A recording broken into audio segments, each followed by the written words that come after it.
talking about my favorite show, The 100. This is a review for Season 4, Episode 8, entitled The God Complex. So I liked tonight's episode. I thought it was pretty good. Basically, three basic storylines. What was going on in Polis, what was going on in Arcadia, and what was going on in Alley's Island. So I'll start with the least interesting, what was going on in Arcadia. So after they burned the bodies of everyone who died from the Black Rain, Jasper decides he's going to go take a trip out into the woods, and Bellamy follows him because he doesn't want Jasper to die.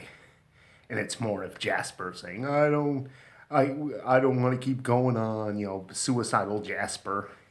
And they ended up finding some hallucination berries, and then going back to Arcadia where everyone's getting drunk, and then Bellamy, saying, okay, I guess I'll party too, seeing how we only have 10 days to live. So what was going on at Alley's Island is they put the one guy, Bayless, through the radiation thing, and it kills him. So then they're trying to figure out, well, we could probably do the test this way, maybe it'll work then, but how do we do that? And then they realized that Maury had lied about who the guy was, so they decided they're going to do that one thing, put her in the machine. And of course, this leads to a moral dilemma. Can they really put this innocent girl into the machine? Well, innocent. But, didn't they kind of do that last week? And now they're kind of having the same moral dilemma. Well, anyway, it doesn't work out because Clark ends up injecting herself with the black blood, and then Abby destroys the machine. So nothing gained there. Still interesting enough.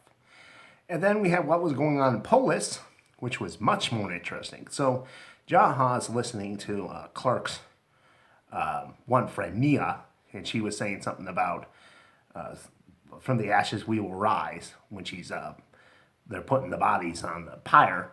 And Jaha's like, oh, that one cult that we thought had a bunker. They believe in that sort of thing. Kind of coincidence that you would say it. And they think, well, maybe it isn't a coincidence. Maybe these guys actually did have a plan, to survive. So they decide they're going to go to Polis and look up Indrid's daughter, Monty, Kane, and Jaha. And they get with her, and they see that the little coin that Jaha had, or medallion, matches one of her tattoos. So, connection there.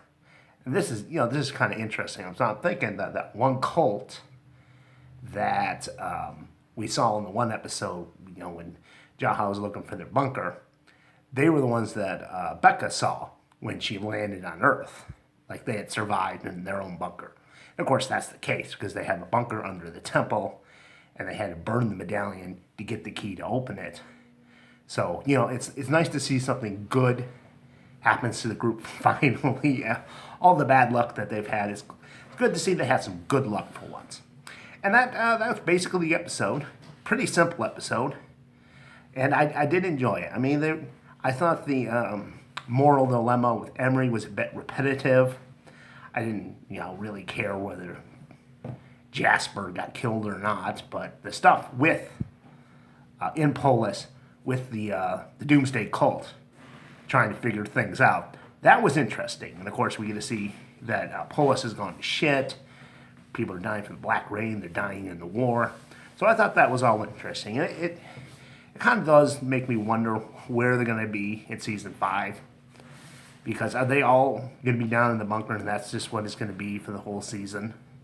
Them in the bunker. That doesn't sound too interesting. And of course, I'm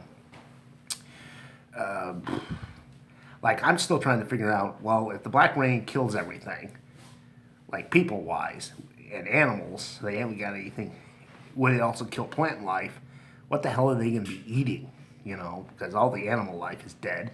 The water is all contaminated, so they probably can't even eat any plants that would grow in that environment. So I'm a little worried about those hallucinogenic berries that Jasper was so keen on getting, because it's like, well, if they were out when the rain happens, wouldn't they have soaked up that stuff?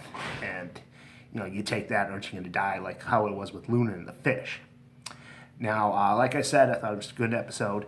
I do have a prediction for Season 5, down the lines of that bunker. I'm thinking maybe they'll go down in the bunker at the end of season 4, like in the season finale, right? And then either at the end of that episode or at the beginning of season 5, there'll have been a time jump of, I don't know, 3 to 5 years. And then they come up out of the bunker, and that's what season 5 is about. That's what I'm hoping for, and we'll have to see.